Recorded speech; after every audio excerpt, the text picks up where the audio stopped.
نحمده ونستعينه ونستغفره ونعوذ بالله من شرور أنفسنا ومن سيئات أعمالنا من يهده الله فلا مضل له ومن يضلله فلا هادي له وأشهد أن لا إله إلا الله وحده لا شريك له وأشهد أن محمدا عبده ورسوله يا أيها الذين آمنوا اتقوا الله حق تقاته ولا تموتن إلا وأنتم مسلمون يا أيها الناس اتقوا ربكم الذي خلقكم من نفس واحدة وخلق منها زوجها وبث منهما رجالا كثيرا ونساء واتقوا الله الذي تساءلون به والأرحام إن الله كان عليكم رقيبا يا أيها الذين آمنوا اتقوا الله وقولوا قولا سديدا يصلح لكم أعمالكم ويغفر لكم ذنوبكم ومن يطع الله ورسوله فقد فاز فوزا عظيما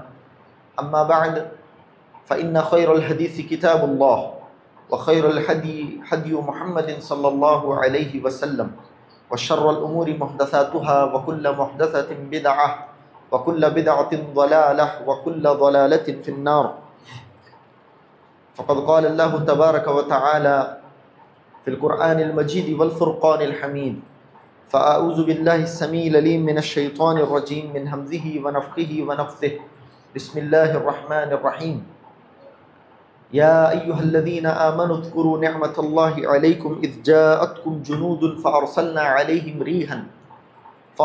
عليهم ريحا وجنودا لم تروها وكان الله بما تعملون بصيرا وإذ زاغت الأبصار وبلغت القلوب الحناجر وتظنون بالله الظنون هنالك ابتلي المؤمنون وزلزلوا زلزالا شديدا رب اشرح لي صدري ويسر لي أمري واحلل عقدة من لساني يفقهوا قولي رب زدني علما سبحانك لا علم لنا إلا ما علمتنا إنك أنت العليم الحكيم. معزز حاضرین، ہر قسم کی تعریف، ہر قسم کی بڑائی، بزرگی، برتری اللہ رب العالمین کے لیے لائق و سزاوار ہے، اور درود و سلام ہو نبی آخر الزمان محمد مصطفیٰ صلی اللہ علیہ وآلہ وسلم کی ذات اقدس پر۔ اللہم صلی علی محمد وعلی آل محمد کما صلیت علی ابراہیم وعلی آل ابراہیم انک حمید مجید۔ اللہم بارک علی محمد وعلی آل محمد کما بارکت علی ابراہیم وعلی آل ابراہیم انک حمید مجید۔ معزز حاضرین جمعہ، پیارے نبی صلی اللہ علیہ وسلم کی حیات طیبہ کا تذکرہ چل رہا ہے۔ بالخصوص غزوہ احزاب سے متعلق گفتگو آپ کے سامنے پیش ہو رہی ہے۔ پچھلے کئی خطبات اسی ضمن میں آپ نے کتاب و سنت کی روشنی میں سنے۔ یہ واقعہ، یہ غزوہ انتہائی منصوص غزوہ ہے۔ قرآن مجید میں اس سلسلے میں اللہ رب العالمین نے سورت نازل فرمائی، سورہ احزاب جسے ہم کہتے ہیں۔ اس کے ابتدائی حصے میں اس کے متعلق بہت ساری باتیں، اسی کی روشنی میں بہت ساری باتیں آپ کے سامنے آئیں۔ اس کے علاوہ بخاری اور مسلم کی کئی روایات اس سلسلے میں اب تک آپ کے سامنے میں پیش کر چکا ہوں۔ آج کا یہ خطبہ غالباً غزوہ احزاب سے متعلق آخری خطبہ ہوگا۔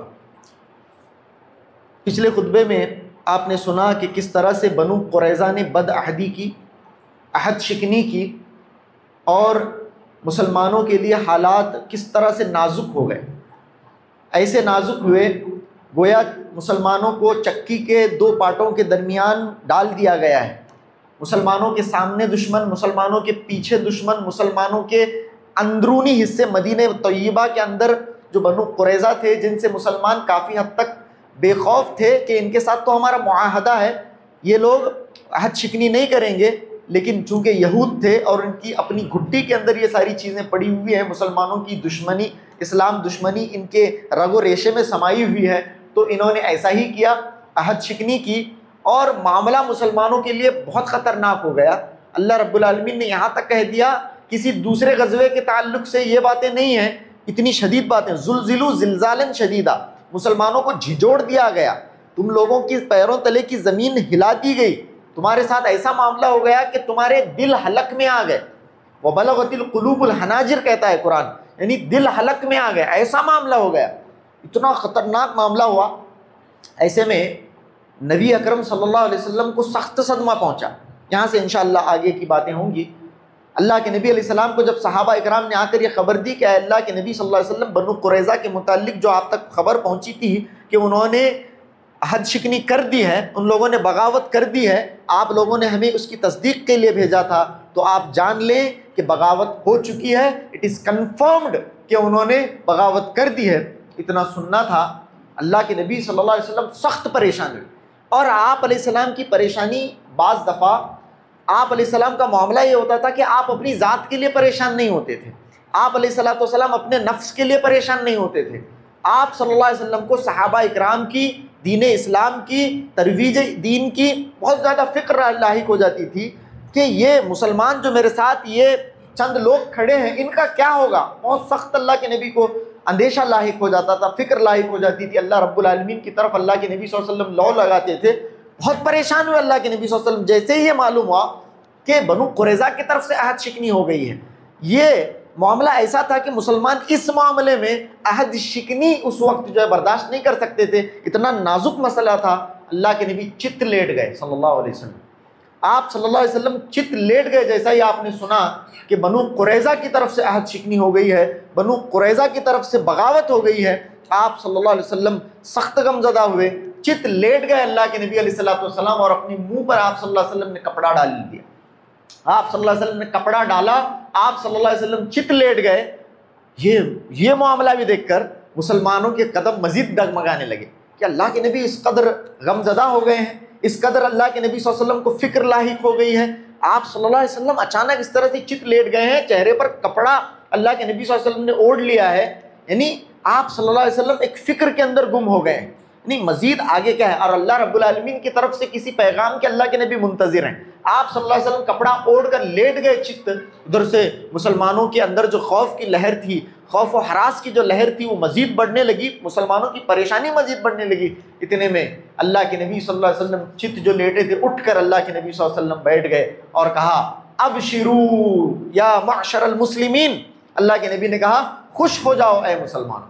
ابشروا یا معشر المسلمین، خوش ہو جاؤ اے مسلمانوں، بفتح اللہ و نصرہ، اللہ کی طرف سے جو فتح ہے اور اللہ رب العالمین کی طرف سے جو مدد آنے والی ہے، اس کو لے کر خوش ہو جاؤ. ابشروا یا معشر المسلمین. اللہ کے نبی صلی اللہ علیہ وسلم نے اتنا کہا.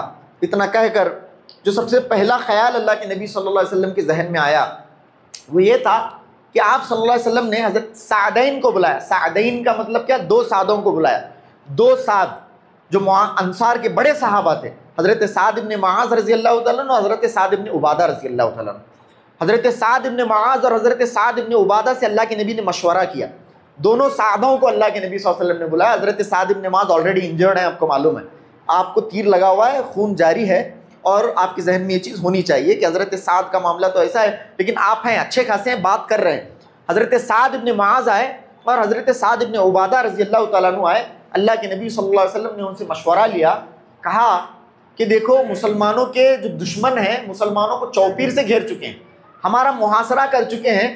اب ہمیں چاہیے کہ ان دشمنوں میں سے ہم قبیلے بنو غطفان کو خاص طور سے ایلیمنیٹ کریں، ان کو پیچھے سے پیچھے سرکائیں. ان کو قبیلے بنو غطفان کا معاملہ یہ تھا کہ یہ لوگ اصل میں یہ پیسوں پر لڑنے والے لوگ تھے. ان کو کچھ پیسے دے دو یہ لوگ لڑیں گے، ان کو کچھ مزید پیسے دے دو یہ پیچھے ہٹ جائیں گے. اس طرح کا ان کا معاملہ تھا. بھاڑے کے ٹٹو تھے. کون؟ یہ بنو غطفان کے لوگ. تو اللہ کے نبی صلی اللہ علیہ وسلم نے ان کے بارے میں کہا حضرت سعد ابن عبادہ اور حضرت سعد ابن معاذ سے کہ میں چاہتا ہوں کہ قبیلے بنو غطفان کو کیوں نہ ہم مدینے کی 1/3 فصل پر آمادہ کر لیں. 1/3 فصل پر، کھجوروں کی جو فصل آتی ہے، مدینے کی بڑی کھجوروں کی فصل آتی تھی، پورے مدینے کی کھجوروں کی فصل، اس کا 1/3 حصہ یعنی 1/3 حصہ مدینے کا کھجوروں کی فصل کا انہیں ہم دے دیتے ہیں. انہیں دے کر ہم اس بات پر آمادہ کر لیں گے کہ یہ پیچھے ہٹ جائیں. کم سے کم مسلمانوں کے اتنے جو دشمن ہیں، ایک مشرکین، ایک قبیلے بنو غطفان، ایک ہے قبیلے بنو قریظہ، اس طرح سے کم ایک دشمن مسلمانوں کا ایلیمنیٹ ہو جائے گا اور ہم ان کی طرف سے بے فکر ہو جائیں گے. اگر وہ لوٹ جاتے ہیں تو اس سے مشرکین کی بھی ان کی بھی حوصلہ شکنی ہو جائے گی، تو ہم ان کو 1/3 حصہ دے دیں گے. یہ اللہ کے نبی صلی اللہ علیہ وسلم نے کہا. تو اتنے میں دیکھیے ساتھی ایسے ہونے چاہیے. ساتھی ایسے ہونے چاہیے انسان کی اپنی ٹیم میں، اپنے ساتھیوں میں، اپنے گھر میں ایسے لوگ ہوں جو اسے ہمت دینے والے ہوں، اسے مزید تقویت پہنچانے والے ہوں، اس کی پشت پناہی کرنے والے ہوں۔ حضرت سعد بن عبادہ اور حضرت سعد بن معاذ رضی اللہ تعالیٰ عنہ نے کہا، اے اللہ کے نبی علیہ الصلوۃ والسلام، اگر یہ جو فیصلہ آپ ہمیں سنا رہے ہیں اگر یہ تو وحی کی روشنی میں ہے، اور اگر آپ کا یہ حکم ہے تب تو سر آنکھوں پر ہے۔ اگر آپ یہی چاہتے ہیں، اگر آپ یہ آپ کا حکم ہے کہ ہم انہیں مدینے کی 1/3 کھجور کی فصل دے کر پیچھے ہٹنے کو کہیں، تو اگر یہ آپ کا حکم ہے تب تو ہم تیار ہیں، تب تو آپ کے حکم کو ماننے کے سوا کوئی چارہ نہیں ہے۔ لیکن اگر یہ آپ کا مشورہ ہے تو اے اللہ کے نبی علیہ الصلوۃ والسلام، یہ قبیلے بنو غطفان کے لوگ ہیں، ان لوگوں کو ہم نے پھوٹی کوڑی نہیں دی ہے آج تک، ان لوگوں کے ساتھ ہم نے تجارت کی ہے، اور جب یہ آئے ہیں تو مہمان نوازی ہم نے ان لوگوں کو کی ہے، لیکن آج تک ہمیں یہ ڈرا کر دھمکا کر ہم سے ایک پھوٹی کوڑی وصول نہیں کر پائے۔ آج تک ہم ان سے ڈرے نہیں ہیں، ان سے دبے نہیں ہیں، اور ہم نے ان کو ایک پھوٹی کوڑی نہیں دی ہے۔ اس حال میں جب ہم بتوں کی پرستش کرتے تھے، جب ہم بتوں کی پوجا کرتے تھے، تب ہم ان سے ڈرے نہیں ہیں۔ آج تو اللہ رب العالمین نے ہمیں ایمان اور اسلام کی دولت بے بہا سے مالا مال فرمایا ہے، اللہ نے ہمیں تقویت دی ہے، اللہ نے ہمیں دین اسلام کے ذریعے اور آپ کے ذریعے میں عزت بخشی ہے۔ آج جب ہمیں عزت مل گئی ہے تب ہم ان سے کیوں ڈریں، تب ہم ان سے ڈر کر پیچھے کیوں ہٹیں؟ اور جب ہم بتوں کے پجاری تھے تب ہم نے ان کو پھوٹی کوڑی نہیں دی ہے۔ آج جب کہ ہمارے پاس ایمان ہے اور اسلام کی دولت بے بہا ہے اور آپ ہمارے ساتھ ہیں، ہم ان کو کیوں دیں اور ڈر کر ان کے ساتھ معاہدہ کیوں کریں، پیچھے کیوں ہٹ جائیں اور ان سے ریکویسٹ کیوں کریں کہ تم یہ ہمارا مال لے کر پیچھے ہٹ جاؤ؟ نہیں ہے اللہ کے نبی صلی اللہ علیہ وسلم، ہم ان سے ڈریں گے نہیں۔ اللہ کے نبی صلی اللہ علیہ وسلم کو اتنا سننا تھا کہ آپ صلی اللہ علیہ وسلم کا شرح صدر ہو گیا، آپ صلی اللہ علیہ وسلم کا سینہ چوڑا ہو گیا، کیونکہ اللہ کے نبی کے بعض جو مشورے تھے وہ صحابہ کو مد نظر رکھ کر ہوتے تھے۔ آپ صلی اللہ علیہ وسلم صحابہ کا سوچ رہے ہوتے تھے۔ اللہ کے نبی صلی اللہ علیہ وسلم نے فرمایا، میں نے تو یہ رائے اسی لیے دی تھی کہ پورا عرب مسلمانوں کے لیے گویا کہ ایک تیر اور کمان کی طرح بن گیا ہے، قوس واحد، یعنی ایک تیر اور کمان کی طرح کھینچ گیا ہے مسلمانوں کو ختم کرنے کے لیے۔ سب لوگ مسلمانوں کے اگینسٹ متحد ہو گئے ہیں، اسی لیے میں نے قبیلے بنو غطفان کو پیچھے ہٹا کر تمہاری حفاظت کے پیش نظر یہ بات میرے ذہن میں آئی تھی۔ اب جب تم ایسا کہہ رہے ہو، اللہ کے نبی صلی اللہ علیہ وسلم بہت خوش ہوئے، تب تو ہم ڈٹ کر مقابلہ کریں گے، ڈٹ کر ہم سامنا کریں گے۔ اور اللہ کے نبی صلی اللہ علیہ وسلم نے تو بشارت بھی دے دی، اب شروع یا معشر المسلمین کہا اللہ کے نبی نے، خوش ہو جاؤ اے مسلمانوں کی جماعت۔ اب یہاں پر کیا ہوتا ہے، دیکھیے اللہ کی مدد کیسے آتی ہے، اللہ کی نصرت کیسے آتی ہے۔ تو آپ نے اس سے پہلے کے خطبوں میں بھی سنا ہے کہ یہ محاصرہ 1-2 دن کا نہیں تھا، یہ محاصرہ بہت دنوں سے چلا ہے۔ مختلف روایات اس سلسلے میں ہیں، بعض اہل علم کا کہنا یہ ہے کہ 20 دن تک چلا، 24 دن چلا، 25 دن چلا، 40 دن چلا، 1 مہینہ چلا، اس طرح سے یہ محاصرہ ہے۔ محاصرہ کبھی بھی آسان نہیں ہوتا، یاد رکھیں۔ سامنے آپ کے پاس 10,000 کا لشکر کیوں نہ ہو، 10,000 کا جو آپ کا لشکر ہے، جہاں وہ آپ کی اسٹرینتھ ہے، جہاں وہ آپ کا ایسٹ ہے، وہیں پر وہ آپ کے لیے لائبلٹی بھی ہے۔ جہاں پر وہ آپ کا ایسٹ ہے، یہ 10,000 کا لشکر ہے صاحب، بہت بڑا لشکر ہے، مسلمانوں کو ختم کرنے کے لیے آیا ہے، بہت بڑا لشکر ہے، ہمارا ایسٹ ہے۔ جہاں پر وہ ایسٹ ہے وہیں پر لائبلٹی بھی ہے۔ کیسی لائبلٹی ہے وہ؟ ان کو کھلانا پڑتا، ان کو پلانا پڑتا، ان کے لیے موسم کا معاملہ ہوتا ہے، سخت سردیاں تھیں، سخت سردیاں چلی ہوئی تھیں، اور مدینے کا معاملہ تو آپ ویسے بھی جانتے ہیں کہ ٹھنڈا ہوتا ہے۔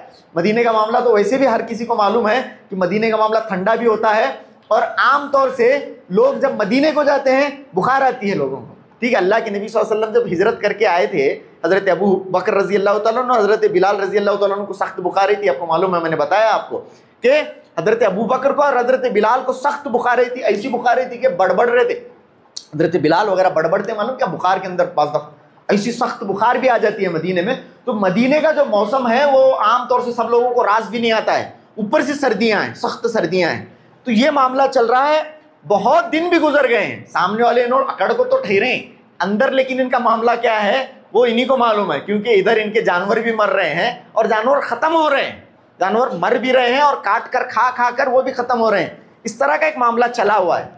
ادھر اب ان کے لیے ایک ایسا معاملہ آ گیا کہ کتنے دن ہم مسلمانوں کا اسی طرح سے دفاع کریں گے۔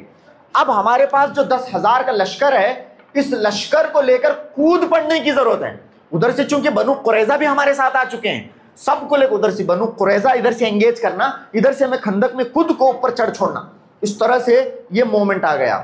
اس طرح سے فیصلہ کن مومنٹ کی طرف یہ جنگ بڑھ رہی ہے, فیصلہ کن معاملہ ہے. اب ہم ویٹ نہیں کر سکتے, مزید ہمارے پاس غلہ نہیں ہے, اناج نہیں ہے, جانور بھی مر رہے ہیں اور سردی بھی بڑھ رہی ہے. ایسے میں ایک فیصلہ کن معرکے کی طرف بڑھنے لگے. اب ہمیں خندق میں اتر کر چڑھ کر مسلمانوں کا مقابلہ کرنے کی ضرورت ہے. ہم کیا کم بھی نہیں ہیں, 10,000 لوگ ہیں, 10,000 لوگ ہیں, سامنے تو 3,000 لوگ ہیں, 10,000 کا لشکر ہے. اور ادھر سے بنو قریظہ بھی جب ہمارے ساتھ آ گئے ہیں تو انہوں ادھر سے انگیج کرنا, ادھر سے بزی کرے تو انہیں ادھر سے اترنے والے, ادھر کو سامنے آنے والے مسلمانوں کے. اس طرح کا معاملہ ہو گیا, بہت نازک ہو گیا, بہت نازک معاملہ. ایسے میں اللہ کی طرف سے مدد بھی آنی تھی. سب سے پہلی مدد کیا ہے معلوم کیا؟ اللہ رب العالمین کی طرف سے. اللہ اکبر.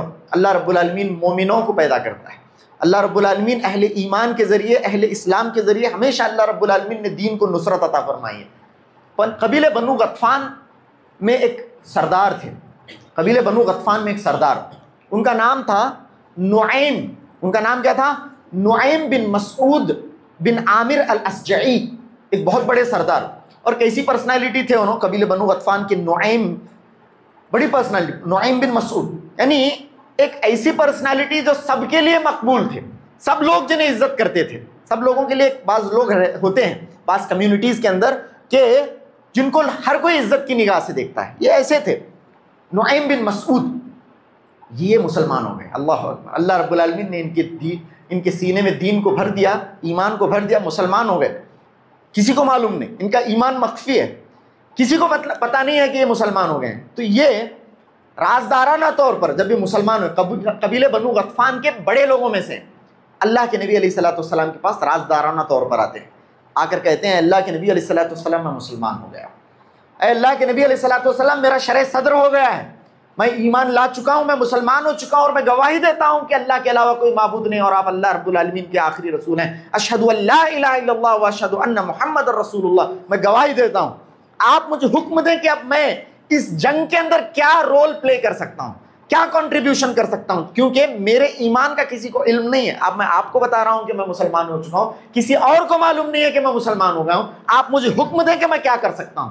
حضرت نعیم, انہوں نے کہا, نعیم بن مسعود نے کہا, اللہ کے نبی صلی اللہ علیہ وسلم نے فرمایا انما انت رجل واحد, انما انت رجل واحد. نعیم آپ تو ایک آدمی ہے, ایک آدمی جنگ میں بھلا کیا کر سکتا ہے؟ ایک آدمی ہے تو وہ جنگی اعتبار سے تو کچھ نہیں کر سکتا ہے, لیکن ہاں اللہ کے نبی نے فرمایا فخذل عنا ان استطعت, فخذل عنا ان استطعت. نعیم تم ایک آدمی ہو, جنگی اعتبار سے تو کچھ نہیں کر سکتے, لیکن ہاں ہماری طرف سے تم ہمارے دشمنوں کی حوصلہ شکنی ضرور کر سکتے ہو, تم ان کو ڈسکریج ضرور کر سکتے ہو, ان کے اندر آپس میں پھوٹ ضرور ڈال سکتے ہو. اللہ کے نبی صلی اللہ علیہ وسلم نے فرمایا اس وقت حضرت نعیم رضی اللہ تعالیٰ عنہ کو فَإِنَّ الْحَرْبَ خُدْعَةٌ, فَإِنَّ الْحَرْبَ خُدْعَةٌ, تم جاؤ ان کے درمیان پھوٹ ڈالو اور تمہارے ایمان کو ظاہر نہ کرنا, ان کے درمیان ان کی صفوں میں دراڑ ڈالو, پھوٹ ڈالو, انہیں حوصلہ شکنی ان کی کرو اور ان کو ڈسکریج کرو, انہیں پس ہمتی کا شکار کرو, ان کے درمیان دراڑ ڈالو. فَإِنَّ الْحَرْبَ خُدْعَةٌ, کیونکہ جنگ دھوکے کا نام ہے, جنگ چال کا نام ہے. جاؤ چال چلو, اللہ کے نبی نے کہا. تو معلوم ہونا چاہیے جنگ میں چال چلنا جائز ہے, جنگ میں اسٹریٹجی کرنا, چال چلنا اور دھوکہ دینا بھی جائز ہے, لیکن ہاں خیانت نہ ہو, عہد شکنی نہ ہو. عہد شکنی جائز نہیں, خیانت کرنا جائز نہیں. البتہ اگر جنگ میں دھوکہ دیا جا رہا ہے یہ جائز ہے. جی بخاری اور مسلم کی بھی حدیث ہے, اور اس حدیث سے بھی ثابت ہو اللہ کے نبی نے فرمایا فَإِنَّ الْحَرْبَ خُدْعَةٌ, جاؤ اور چال چلو. جنگ میں چال چلنا کیا ہے؟ جائز ہے, اللہ کے نبی صلی اللہ علیہ وسلم نے فرمایا, لیکن ہاں عہد شکنی جائز نہیں ہے. عہد شکنی, عہد کو توڑنا, معاہدے کو توڑنا جو قریظہ نے کیا یہ جائز نہیں ہے. اسی طرح سے خیانت کرنا جائز نہیں ہے, لیکن بعض چیزیں جو جنگ کے باہر ناجائز ہیں وہ جنگ میں جائز ہیں, جیسا کہ غرور کرنا, تکبر کرنا, اکڑنا, چلنا اکڑ کر سینہ پھلا کر چلنا, یہ جائز نہیں ہے, دین کے اندر سخت ناپسند ہے. لیکن جنگ کے میدان کے اندر ایک آدمی اگر سینہ پھلا کر چلتا ہے, اکڑ کر چلتا ہے, سامنے والے کو ختم کرنے کا ارادہ رکھ کر چلتا ہے, اللہ کے نبی نے فرمایا یہ چال اللہ رب العالمین کو سخت ناپسند ہے, لیکن اس موقع پر یہ چال اللہ رب العالمین کو سب سے زیادہ پسندیدہ ہے. تو جنگ کے اندر اس طرح کی چال چلنا جائز ہے. تو اللہ کے نبی صلی اللہ علیہ وسلم نے حضرت نعیم کو بھیجا. انہوں نے دیکھیے کیا بہترین اپنا پارٹ ادا کیا ہے. حضرت نعیم سب سے پہلے بنو قریظہ کے پاس گئے. کسی کو معلوم نہیں کہ مسلمان ہو گئے, کسی کو پتہ نہیں ہے. تو یہ کہاں گئے؟ سب سے پہلے بنو قریظہ کے پاس حضرت نعیم آئے ہیں. نعیم بن مسعود الاشجعی آئے ہیں. سب لوگوں نے آئیے سردار بیٹھیے. تو قبیلہ بنو قریظہ نے انہیں بلایا, ان کا سواگت وغیرہ کیا, بٹھایا, باتیں ہوئیں. اس میں انہوں نے کہا قبیلہ بنو قریظہ سے, دیکھیے میں آپ کا خیر خواہ ہوں, میں آپ کا اچھا چاہنے والا ہوں, اور ہمارے تعلقات تو پرانے ہیں, آپ جانتے ہیں کہ ہمارے تعلقات بڑے پرانے ہیں, میں آپ کا اچھا چاہنے والا ہوں. یہ جو آپ نے, میں ایک دم پرسنلی آپ کو بتا رہا ہوں کہ یہ جو آپ نے محمد صلی اللہ علیہ وسلم اور مسلمانوں کے ساتھ جو عہد شکنی کی ہے, بغاوت کی, اچھا نہیں کیا آپ نے اچھا نہیں کیا ہے. کیوں؟ بنو غطفان کون جی انہوں؟ بنو غطفان جو ان کا قبیلہ ہے, ہم لوگ دور سے آئے ہیں, ہم لوگ جانے والے ہیں, اور یہ جو قریش ہیں یہ بھی دور سے آئے ہوئے ہیں. انہوں رکیں گے جب تک رک سکتے ہیں تب تک رکیں گے, جنگ کرنا چاہیں گے, اگر آخرکار ایسا ہوا کہ جنگ نہیں کر سکتے ہیں تو لوٹ جائیں گے. ادھر سے انہوں لوٹتے ہیں, ادھر سے بنو غطفان والے تمہیں اکلے بستے ہیں. اور جب ہم سب لوٹ جائیں گے, بنو غطفان والے اپنے قبیلے کو لوٹ جاؤں گے, اور قریش جب مکے کو لوٹ جائیں گے, تب تم یہاں پر مسلمانوں کے سامنے اکیلے بچو گے. اور یہ جو بغاوت تم نے کی ہے, کیا تم سمجھتے ہو کہ محمد اور ان کے ساتھی تمہیں چھوڑیں گے ایسے ہی؟ یہ جو تم نے ایسے نازک مرحلے میں, ایسے نازک حالات میں جو محمد صلی اللہ علیہ وسلم کے ساتھ تم نے جو عہد شکنی کا کام کیا ہے, کیا تم سمجھتے ہو کہ وہ لوگ تمہیں ایسے ہی جانے دیں گے؟ یہ اتنا کنونسنگ انداز میں انہوں نے بتایا کہ بالکل لاجیکل بات ہے. ہاں, اگر جنگ نہیں ہوئی, مسلمانوں کو جیسے یہ لوگ وعدہ کر رہے ہیں کہ ختم کر دیں گے, صفحہ ہستی سے مٹا دیں گے, اگر ایسا نہیں ہوا, کیونکہ اتنی بڑی خندق ہے, مسلمانوں کی جو ڈیفنس کی اسٹریٹجی ہے, مذاق ہے کیا؟ زبردست اسٹریٹجی مسلمانوں کی ہے. مسلمان نزدیک آنے نہیں دے رہے ہیں, خندق اتنی زبردست انہوں نے کھودی ہوئی ہے. کب تک یہ لوگ رکے رہیں گے؟ کب تک یہ لوگ لڑتے رہیں گے؟ آخرکار ایک دن تو انہیں جانا پڑے گا. اگر یہ مسلمانوں کو ختم کیے بغیر گئے تو یہ تو اپنے مکے کو چلے جائیں گے, اور بنو غطفان کے لوگ اپنے قبیلے کو چلے جائیں گے. یہاں رہنے والے کون؟ مدینے کے اطراف میں, مدینے کے قریب میں رہنے والے تمہیں لوگ. بعد میں محمد صلی اللہ علیہ وسلم چھوڑتے ہیں, اور محمد صلی اللہ علیہ وسلم اور ان کے ساتھیوں کا ریکارڈ تو تمہیں معلوم ہے, غزوہ بدر کے اندر وغیرہ وغیرہ انہوں نے کیا کیا کیے ہیں تمہیں معلوم ہے. اتنا کہنا تھا. بالکل. اب آپ سردار, آپ بتائیے کہ ہم کیا کریں, آپ بتائیں کیا کریں کیا نہیں. جو قریش والے ہیں, قریش والوں کو آپ ایسے ہی جانے نہ دیں, ان کا ساتھ لیں, ان کے ساتھ رہیں, ان کا ساتھ لیں, اور ان سے یہ کہیں, جو قریش ہیں ان سے یہ کہیں کہ آپ ہمیشہ ہمارے ساتھ رہیں, اور اس کی گارنٹی کے طور پر آپ کے چند بڑے سرداروں کو یرغمال کے طور پر ہمیں دیں. آپ کے جو بڑے بڑے سرداراں ہیں ہمارے پاس رہنا ہو وہاں کو. ہاں, ایسا نہ ہو کہ آپ ہمیں بے یار و مددگار چھوڑ کر چلے جائیں. ایسا نہیں ہونا چاہیے. ہم نہ چھوڑ کو نہیں جانا, یہاں مسلمانوں کے ساتھ اکیلا چھوڑ کر نہیں جانا. آپ اپنے چند سرداروں کو, بڑے بڑے سرداروں کو ہمارے ساتھ رہیں. یہ اس بات کی سیکیورٹی ہوگی کہ آپ ہمیں چھوڑ کر نہیں جائیں گے, کیونکہ تمہارے چند لوگ ہیں, تم یہاں تمہارے 10-12 بڑے لوگوں کو چھوڑ کر جائیے. یہ مطالبہ آپ ان سے کریے, یہ مطالبہ آپ ان سے کریے. یہ بہت بہترین بات آپ نے کی. یقیناً ہم قریش سے اس بات کا مطالبہ کریں گے کہ قریش اپنے چند چنندہ لوگوں کو ہمارے پاس یرغمال کے طور پر رکھیں. یہ اس بات کی یقین دہانی ہوگی کہ قریش ہمیں بے یار و مددگار چھوڑ کر ادھر کا ادھر بھاگ کر نہیں چلے جائیں گے. یہ بہت بہترین بات آپ نے کی ہے. یقیناً ہم یہ ان کے سامنے پرستاؤ رکھیں گے. اتنا کہہ کر نعیم یہاں سے نکل گئے. حضرت نعیم رضی اللہ تعالیٰ عنہ یہاں سے نکل کر سیدھا کہاں گئے؟ قریش کے پاس گئے. یہ پرسنالٹی ہی ایسی تھی کہ وہاں پر بھی مقبول تھی, وہاں پر بھی ان کی بڑی عزت تھی. آئیے نعیم آئے ہیں. نعیم رضی اللہ تعالیٰ عنہ آئے, وہاں پر بیٹھے, تو وہاں پر بھی باتوں میں انہوں نے کہا کہ مجھے اٹھتی یہ خبریں موصول ہوئی ہیں, پہنچی ہیں کہ بنو قریظہ جو ہیں اس بات پر بہت نادم ہیں, بہت پشیمان ہیں کہ انہوں نے محمد صلی اللہ علیہ وسلم کے ساتھ عہد شکنی کی ہے. انہوں نے محمد صلی اللہ علیہ وسلم کے ساتھ جو معاہدہ تھا اسے توڑا ہے. اس بات پر وہ بڑے پریشان ہیں, بڑے پشیمان ہیں, بڑے نادم ہیں. اور مجھے تو یہاں تک بھی انٹرنل نیوز پہنچی ہے کہ وہ آپ سے آپ کے چند لوگوں کو مانگنے والے ہیں, یرغمال کے طور پر, سیکیورٹی کے طور پر, بھروسے کے طور پر چند لوگوں کو مانگنے والے ہیں. دیکھیے ایسا ہرگز مت کرنا, یہ کسی بھی بھروسے کے لوگ نہیں ہیں. یرغمال کے طور پر یہ چند لوگوں کو مانگ کر کیا کرنے والے ہیں پتہ ہے آپ کو؟ محمد صلی اللہ علیہ وسلم کے ساتھ ان کا جو معاہدہ توڑ دیا ہے انہوں نے, اس معاہدے کو واپس جوڑنے والے ہیں. لیکن اس کے لیے آپ کے جو 10-12 لوگ یہ جو مانگ رہے ہیں محمد صلی اللہ علیہ وسلم کو دینے والے ہیں. یہ لوگ آپ کے جو کریم لوگ ہیں, یہ جو بڑے لوگ ہیں, یہ 10-12 لوگوں کو آپ کے پاس سے لے کر کسے دینے والے ہیں؟ محمد کو دینے والے ہیں صلی اللہ علیہ وسلم، تاکہ محمد صلی اللہ علیہ وسلم کا ان کے لیے بھروسہ واپس سے جڑ جائے، اور آپ کے 10-12 یہ بڑے لوگ جب محمد صلی اللہ علیہ وسلم کے قید میں چلے جائیں گے، قبضے میں چلے جائیں گے، آپ تو ویسے بھی ہار جائیں گے۔ اسی لیے خبردار رہیے بنو قریظہ سے، بنو قریظہ سے خبردار رہیے۔ اتنا کہہ کر حضرت نعیم رضی اللہ تعالیٰ عنہ، دیکھیے یہی جنگ ہے، وہاں سے نکل گئے، بنو غطفان کے آدمی تھے، بنو غطفان کو چلے گئے، یہ معاملہ ان کا ہوا۔ اتنے میں ادھر ابو سفیان کو اور سب کو یہ بات معلوم ہوئی کہ اب ہم زیادہ نہیں رک سکتے، زیادہ رکنا خطرے سے خالی نہیں ہے، کیونکہ موسم مزید بڑھ رہا ہے، ٹھنڈ بڑھ رہی ہے، موسم مزید خطرناک ہو رہا ہے، جانور مرنے لگے ہیں، اور جانور ہم کاٹ کر جو کھا رہے ہیں وہ بھی ختم ہونے لگے ہیں، غلہ بھی ختم ہونے آیا ہے۔ اب فیصلہ کن معرکے کی بات ہے، بنو قریظہ کو ایکٹیویٹ کرنے کی بات ہے، فوراً ہمیں حملہ بولنے کی ضرورت ہے، اور ادھر سے بنو قریظہ بھی ہماری مدد، چونکہ ان کے پاس 800 لوگ تھے، 800 مردان جنگی ان کے پاس تھے، ان کو بھی لے کر مسلمانوں کو ادھر سے انگیج کرنا ہونا اور ادھر سے ہمیں گھسنا، یہ فیصلہ کن معرکے کی بات آ گئی۔ فوراً ابو سفیان نے ادھر خط لکھ کر بھیجا کہ آپ ہماری مدد کو آ جائیں، اب ہم فوراً ہی حملہ کریں گے۔ یہ کب کی بات تھی؟ سنیچر، جمعہ کا دن ہوا، سنیچر کی رات، صبح بولے تو سنیچر ہے، صبح سنیچر ہے اور رات ہے، یہ ٹھیک ہے، یہ بیچ کی رات ہے، صبح سنیچر کا دن ہے، جمعہ کا دن ختم ہوا، سنیچر کی رات ہے۔ اس دن جیسے ہی لیٹر لکھ کر بھیج دیا گیا، فوراً، بہت زیادہ دوری بھی نہیں تھی، انہوں نے کہا دیکھیے حملہ تو ہم کرنے کے لیے تیار ہیں، سب سے پہلی بات تو یہ ہے کہ آج رات نہیں کرنے والے ہیں، کیونکہ یہ سنیچر کی رات ہے، ہم یہودی ہیں اور سنیچر کا دن ہمارے لیے مقدس ہے، اس دن ہم جنگ وغیرہ نہیں کرتے ہیں۔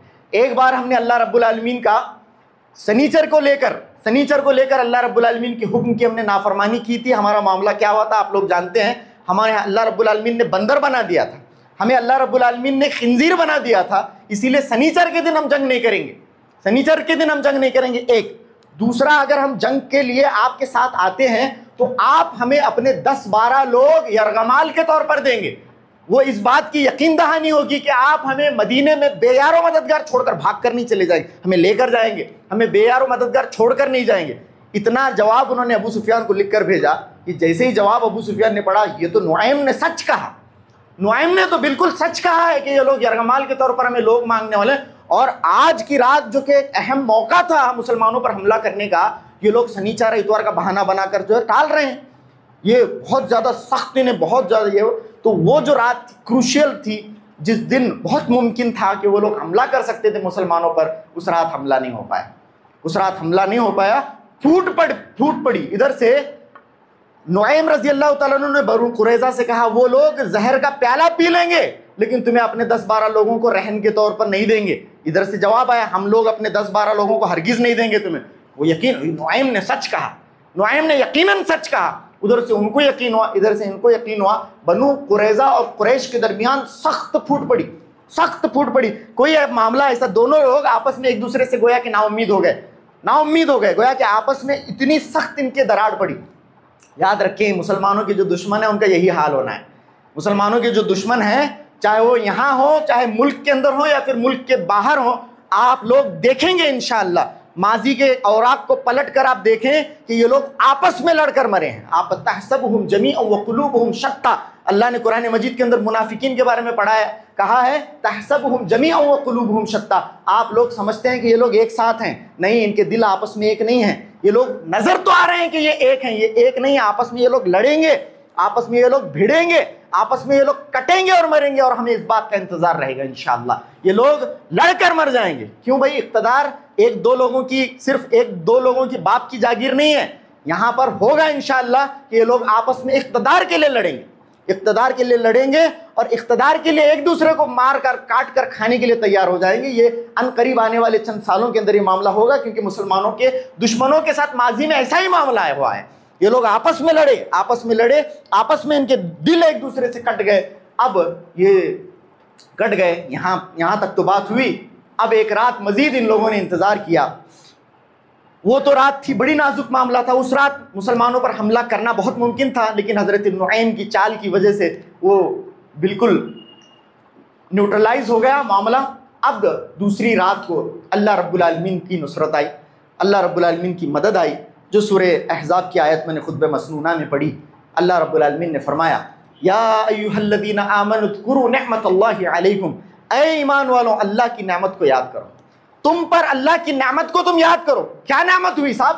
اللہ نے فرمایا اذ جاءتکم جنود، جب تمہارے پاس جنود آئے تھے. جند نہیں، جند بولے تو لشکر، جنود، جنود کا مطلب تم پر بہت سارے لشکر ٹوٹ پڑے تھے. اذ جاءتکم جنود، لیکن ہم نے کیا کیا؟ فارسلنا علیہم ریحا، تو ہم نے ان پر آندھی بھیج دی. ہم نے ان پر آندھی بھیج دی. اس رات کو معاملہ ایسا ہوا کہ ایسی سخت آندھی آئی، ایسی سخت آندھی، تیز آندھی، تند آندھی، ٹھنڈی ہوائیں ایسی آئی کہ پورے کے پورے خیمے الٹ کر رکھ دیے، پوری کی پوری ہنڈیاں الٹ کر رکھ دی. ان کا حال ایسا ہوا کہ یہ لوگ بھاگ کھڑے ہوئے. اللہ اکبر. ایسا معاملہ ہوا کہ بھاگ کر کھڑے ہو گئے. اللہ رب العالمین نے فرمایا اذ ارسلنا علیہم ریحا وجنودا لم تروها، ہم نے ان کے اوپر آندھی بھیجی اس رات کو. نہ کہ صرف یہ کہ آندھی بھیجی، بلکہ ہم نے ایسے ایسے لشکروں کو بھیجا جن کو تم دیکھ بھی نہیں پا رہے تھے. اللہ نے فرشتوں کو بھیجا، فرشتے آئے، فرشتوں نے انہیں بھگایا، فرشتوں نے ان کے دلوں میں رعب ڈالا اور یہ لوگ بھاگ کھڑے ہوئے. اللہ اکبر. راتوں رات تتر بتر ہو گئے، ان کے خیمے الٹ گئے، ان کے جانور بھاگ گئے، ان کی ہانڈیاں تک الٹ گئیں، اور مسلمانوں کی سرکوبی اور مسلمانوں کو سفید دہر سے مٹانے کا خواب لے کر یہ لوگ جو آئے تھے، یہ لوگ خود مٹ کر یہاں سے بھاگ کھڑے ہوئے. صبح جب دیکھا گیا تو کوئی وہاں پر موجود نہیں تھا. حضرت حذیفہ ابن یمان رضی اللہ تعالیٰ عنہ کو بھیج کر اللہ کے نبی صلی اللہ علیہ وسلم نے کنفرم کیا ہے کہ وہاں پر کوئی بھی موجود نہیں تھا. اس طرح کا معاملہ ہوا. اللہ اکبر. اللہ رب العالمین نے فرمایا کہ یا ایھا الذین آمنوا اذکروا نعمت اللہ علیکم اذ جاءتکم جنود فارسلنا علیہم ریحا وجنودا لم تروها وکان اللہ بما تعملون بصیرا. اللہ نے فرمایا کہ اللہ رب العالمین تمہاری تمام اعمال سے واقف ہے. اللہ رب العالمین ایسا نہیں ہے، ایسا مت سمجھو کہ دیکھ نہیں رہا ہے. اللہ رب العالمین دیکھ رہا ہے. اور اللہ رب العالمین جب اس وقت آسمانوں سے جنود کو بھیجنے پر قادر ہے، تو ہمیشہ اللہ رب العالمین اس بات پر قادر ہے کہ مسلمانوں کی نصرت کرے، مسلمانوں کی مدد کرے. لیکن ضرورت اس بات کی ہے کہ آج اگر ہم چاہتے ہیں کہ آسمان سے ایسے لشکر نازل ہوں جو ہم دیکھ نہیں سکتے، اللہ رب العالمین کی طرف سے غیبی امداد آج بھی نازل ہو، تو مسلمانوں کو چاہیے کہ ویسے بنے جیسے اس دور کے مسلمان تھے. ویسا ایمان، ویسا عقیدہ اپنے اندر لانے کی کوشش کریں، ویسا عمل اپنے اندر لانے کی کوشش کریں. انشاءاللہ اللہ رب العالمین کی نصرت، اللہ رب العالمین کی مدد دور نہیں ہے. تو یہاں پر یہ معاملہ ہوتا ہے، پوری طرح سے تاراج ہو کر یہ لوگ رہ گئے اور بھاگ کھڑے ہوئے. یہ یہاں پر ختم ہوتی ہے غزوہ احزاب، غزوہ خندق جسے ہم کہتے ہیں. مسلسل کئی ہفتوں سے اس سلسلے میں ہم باتیں سن رہے ہیں. پھر اللہ کے نبی علیہ السلام نے مدینے کا رخ کیا. 3000 صحابہ آپ کے ساتھ تھے. مختلف روایات کے مطابق 3500، 3700، 3000 اس طرح سے صحابہ اللہ کے نبی کے ساتھ تھے صلی اللہ علیہ وسلم. آپ صلی اللہ علیہ وسلم واپس گئے. آپ صلی اللہ علیہ وسلم نے اپنی زرہ اتاری. آپ صلی اللہ علیہ وسلم غسل کرنے لگے. اللہ رب العالمین حضرت جبرائیل آئے. حضرت جبرائیل امین اللہ کے نبی کے پاس آیا اور اللہ کے نبی سے کہا، اے اللہ کے نبی، آپ نے اپنا زرہ اتار دیا، آپ نے اپنی زرہ کو اتارا، ہم نے نہیں اتاری ہے.